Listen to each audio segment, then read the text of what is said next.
పాత పంటలు కొత్త సంచుల్లో అన్నట్టు మన ప్రాచీన పంటలైన ఈ చిరుధాన్యాల గురించి అందరికీ వీటి విలువ తెలుస్తుంది. కానీ మన తెలుగు రాష్ట్రాల్లో వీటిని సాగు చేసే రైతుల సంఖ్య ఖచ్చితంగా తక్కువనే చెప్పుకోవాలి.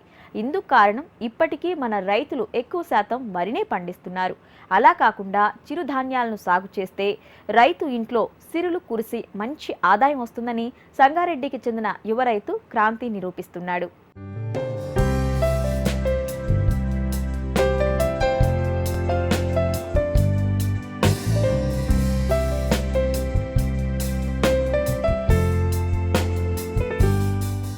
నమస్తే అండి, నా పేరు క్రాంతి. నేను ప్రకృతి వ్యవసాయం దాదాపుగా ఇది 8th ఇయర్ నేను చేయడము వ్యవసాయము. అంతకుముందు చాలా పంటలు పండించాము. నేను వరి దగ్గర నుంచి వరి, మొక్కజొన్న, పసుపు, కూరగాయలు, దాదాపు అన్ని రకాల కూరగాయలు, అన్ని రకాల పంటలు పండించాను. మీరు చూస్తున్నారు, ఇది దాదాపుగా 5 ఫీట్ల పైన పెరిగింది. ఇది కొర్ర కంకి అండి, ఇది కొర్రలు. ఇది మెయిన్ బేసిక్గా నేను ఇది సాగు చేయడానికి కారణము, ఇక్కడ నేను ఒక 12 ఎకర్స్ 10 ఇయర్స్ వరకు లీజ్ తీసుకున్నాను. ఇదేంటంటే దేవుంది భూమి. ఇది మెయిన్గా చిరుధాన్యాలు సాగు చేయడానికి కారణం ఏంటంటే, మన డాక్టర్ కాదర్వాల్ గారు దాదాపు ఇప్పుడు అందరికి తెలిసిన వారే వాళ్ళ ఫామ్కి వెళ్ళాము. యాక్చువల్గా మేము ఒక 2-3 ఇయర్స్ బ్యాక్ వచ్చేసి మైసూర్లో వాళ్ళ ఫామ్ చూడడానికి అనేసి వెళ్ళాము. నాతో పాటు ఒక 30 మంది రైతులను అందరం కలిసి వెళ్ళాము. అక్కడ 3 days ట్రైనింగ్ ఉండండి. అక్కడ ఆ 3 days ట్రైనింగ్లో అంతకుముందు వరకు ఈ చిరుధాన్యాలు, మిల్లెట్స్ అంటే కొర్రలు, సామాన్లు గురించి విన్నాను. కానీ ఈ ఊదలు, అరికెలు, అండుకొర్రలు వాటి గురించి సార్ దగ్గరికి వెళ్ళాకనే నాకు తెలిసింది.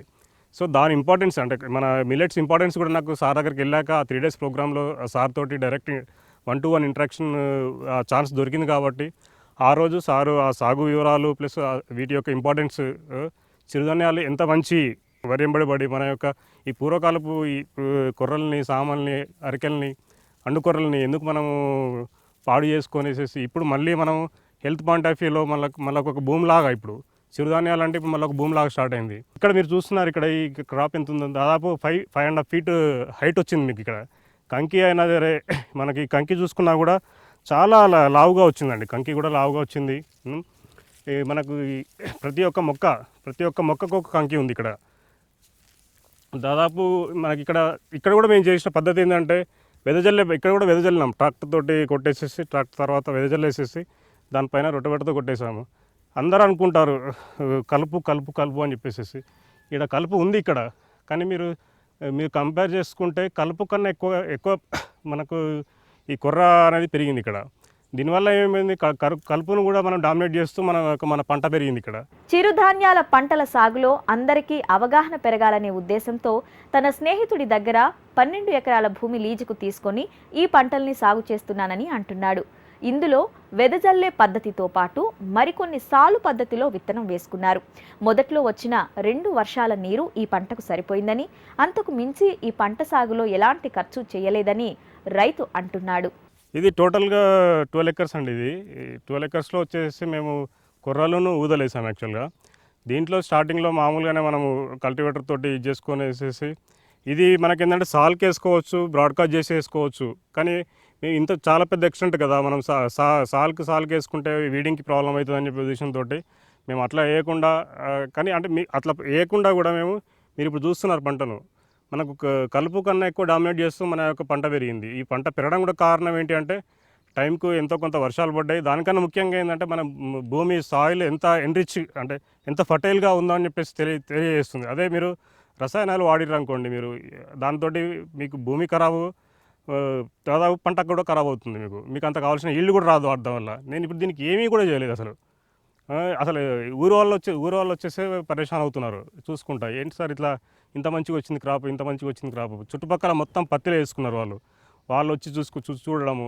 మేము ఈ నెక్స్ట్ టైం నుంచి అన్నా మేము మీ యొక్క పద్ధతులు పాటిస్తాము, ఈ చిరుధాన్యాల వైపు చేస్తాము అంటే నాకు చాలా హ్యాపీ అనిపిస్తుంది. ఎందుకంటే ఎంతో కొంత మార్పు, ఒక ఫస్ట్ క్రాప్కు నేను ఎంతో కొంత మార్పు తీసుకురావాలను ఈ విలేజ్లో.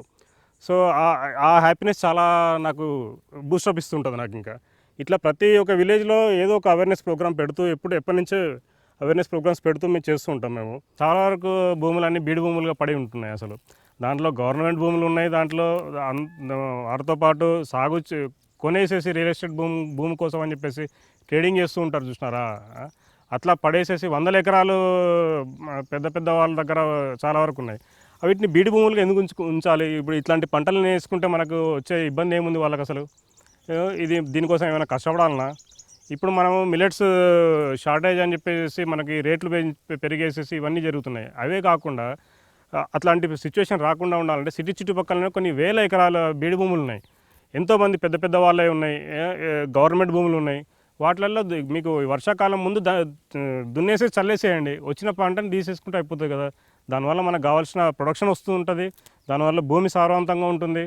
భూమి మీరు సరే మీకు తర్వాత మీకు అమ్ముకోవాల్సి వచ్చినప్పుడు అమ్ముకుంటే అది వేరే విషయం. అప్పటి వరకు ఖాళీగా ఉంచడం ఎందుకు? అంటే మనకు లక్షలు సంపాదించాలంటే రాత్రి వ్యవసాయంలో మాత్రం లక్షలు మాత్రం సంపాదించలేరు. అదైతే 100% నేను చెప్తాను. మీరు ఇంకా ఎవరు ఏమని చెప్పినా కూడా దానికి నేను అది వాళ్ళ విజ్ఞతగా వదిలేస్తాను నేను. కానీ నేను వ్యవసాయం ఇంట్రెస్ట్ ఉన్న యువతకు చెప్పేది ఏంటంటే, చాలామంది ముందుకు వస్తున్నారు. కొందరికేమో భూములకు లేకపోతే నిరుద్యోగం ఉండి మాకు ఎటువంటి జాబులు లేవు, ఏం లేవు అని చెప్పేసి, కొందరేమో జాబులు ఉండి మాకు వ్యవసాయం చేసుకోవాలని ఉంది కానీ వ్యవసాయం చేయలేకపోతున్నాం అని చెప్పేసి. ఇప్పుడు మీరు వరి తీసుకున్నా, లేకపోతే ఇంకా ఎనీ కైండ్ ఆఫ్ వెజిటేబుల్స్ తీసుకున్నా, ఎటువంటివి తీసుకున్నా కూడా మనకు డైలీ మానిటరింగ్ కంపల్సరీ. డైలీ ఫామ్కు రావడమో లేకపోతే ఎట్లాంటి ఇష్యూస్ ఉంటాయి. మీరు చూస్తున్న ఏదైతే ఈ పంట అయితే ఉందో, మనకు సిటీ చుట్టుపక్కల ఇందాక చెప్పినట్టు చాలా వరకు బీడు భూములు ఉన్నాయి. వాటిల్లో లీజ్ తీసుకోండి. లేకపోతే గుడికి సంబంధించిన ప్రతి ఒక్క విలేజ్లో గుడికి సంబంధించిన భూములు ఉంటాయి. వాళ్ళకు రిక్వెస్ట్ చేసుకొనేసేసి వాటి బీడు భూముల్లాగా పెంచుకొనేసేసి వాటిని మొత్తం కలుపు చెత్తలతోటి నాశనం చేసుకునే దానికన్నా వీటిని ఏవైతే నిరుద్యోగులు అని చెప్పేసి అనుకున్న వాళ్ళకి ఇది ఒక మంచి అవకాశం. మీకు ఇది వాటిని లీజ్ తీసుకోండి. దీనికి మీరు ఎక్కువ పెద్ద కష్టపడడం అవసరం లేదు.